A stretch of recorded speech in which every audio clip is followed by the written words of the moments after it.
de deux chrétiens vivant dans le péché, l'un sera pris, l'autre laissé. Il y a plusieurs chrétiens qui vont aller en enfer parce qu'ils auront vécu sur la terre une vie de péché. Beaucoup seront surpris. Seigneur, je ne comprends pas. N'avons-nous pas chassé les démons en ton nom? N'avons-nous pas prié en ton nom? N'avons-nous pas fait des miracles en ton nom? Jésus a dit, je vous dirai, je ne vous ai jamais connu. Retirez-vous de moi, vous qui commettez l'iniquité.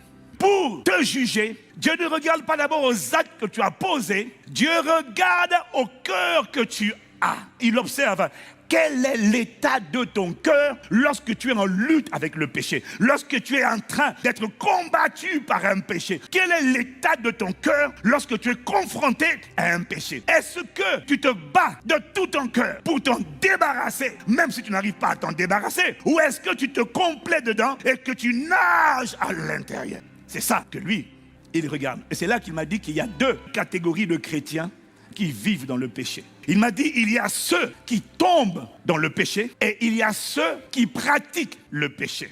Il y a une nette différence, bien aimé, entre tomber dans le péché et pratiquer le péché. Jean ne dit pas, quiconque est né de Dieu ne tombe pas dans le péché. Jean ne dit pas ça. Il dit, il ne pratique pas, il ne travaille pas, il ne cultive pas, il ne demeure pas dans le péché. La preuve que tu es un enfant de Dieu, ce n'est pas lorsque tu manifestes une vie parfaite. Mais quand tu es un enfant de Dieu, tu ne peux pas pratiquer le péché parce que la semence de Dieu demeure en toi. Ça veut dire, si tu tombes dans le péché, il y a un bip qui va sonner, il y a une alarme qui va s'allumer, tu vas être gêné, tu vas être dérangé, tu vas perdre la paix, tu vas perdre la joie, ton cœur va te gronder, ton cœur va te blâmer. Il va te dire, qu'est-ce que tu fais? Quand tu es né de Dieu, ça ne veut pas dire que tu es parfait, mais tu le sais, parce que quand tu pêches, bip, bip, bip, bip, et tu sens que tu as attristé le Saint-Esprit. Quand tu ressens cela, ne culpabilise pas, bénis Dieu, parce que ça veut dire que la semence de Dieu est encore en toi. Il y a des chrétiens qui ont l'apparence de la piété. Ils prétendent connaître Dieu. Ils prient, ils servent, ils prient pour eux, ils prient pour les gens, ils chassent les démons. Mais ils vivent délibérément. Il y a des gens, ils ne tombent pas, ils pratiquent. Et on dit pratiquer le karaté. Il y en a, ils pratiquent le péché. Ils habitent à l'intérieur. Aussi.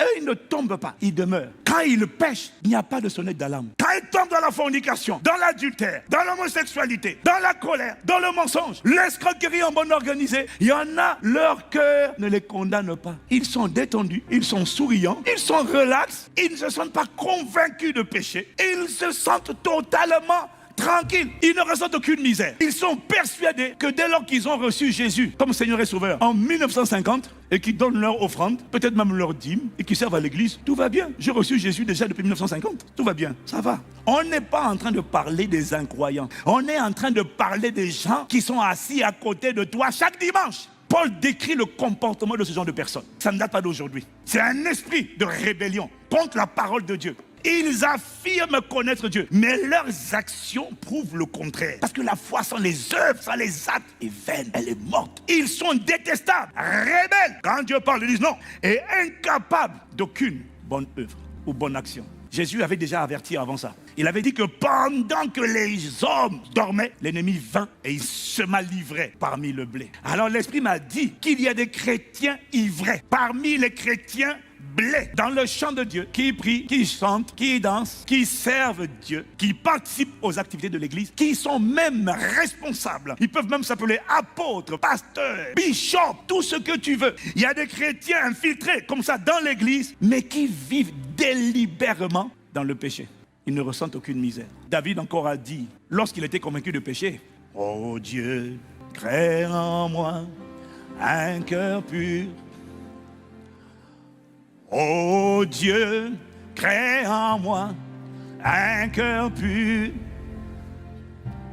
renouvelle en moi un esprit bien disposé. » Il a vu sa misère, il est tombé, mais quand l'esprit l'a convaincu, il a vu sa misère. Il a dit, ne me retire pas ton esprit, ça. Redonne-moi la joie de ton salut et qu'un esprit de bonne volonté me soutienne. Ceux qui pratiquent ne connaissent pas ce genre de chant.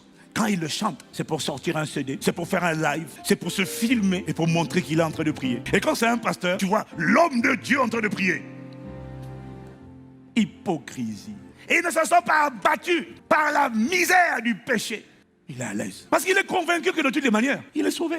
Le Seigneur parfois laisse à quelqu'un le temps d'abord pour se repentir. Voilà pourquoi il y a des œuvres qui n'exposent pas au grand jour. Il te laisse du temps pour t'humilier, te repentir, demander de l'aide, crier à l'aide. Mais il y en a, ils ne crient pas. Il y a des escrocs. Ils empruntent l'argent. Je te rembourse. Hein. Je te promets de te rembourser. Et quand tu l'appelles, il décroche plus le téléphone.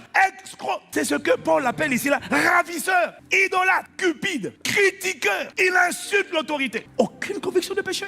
Pour lui, tout va bien. Pasteur, leader, star, dans l'impudicité, dans la fornication, dans l'immoralité, quelle que soit la forme. Et tu es détendu. Ce genre de personne-là ira en enfer. Parce que lui, il n'est pas tombé. Lui, il pratique et il n'est pas désolé.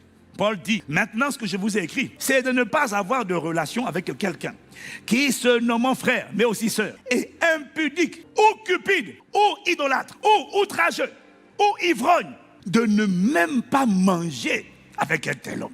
Il faut que tu arrêtes de faire le gentil. Non, mais c'est un frère. Hein? Non, mais c'est une sœur. Non, il y a des gens, on coupe les relations. Pas la personne qui est tombée dans le péché et qui demande de l'aide et qui a envie d'être aidé, qui a envie de s'en sortir. Je ne parle pas de cette personne, je parle de la personne qui est à l'aise, qui nage.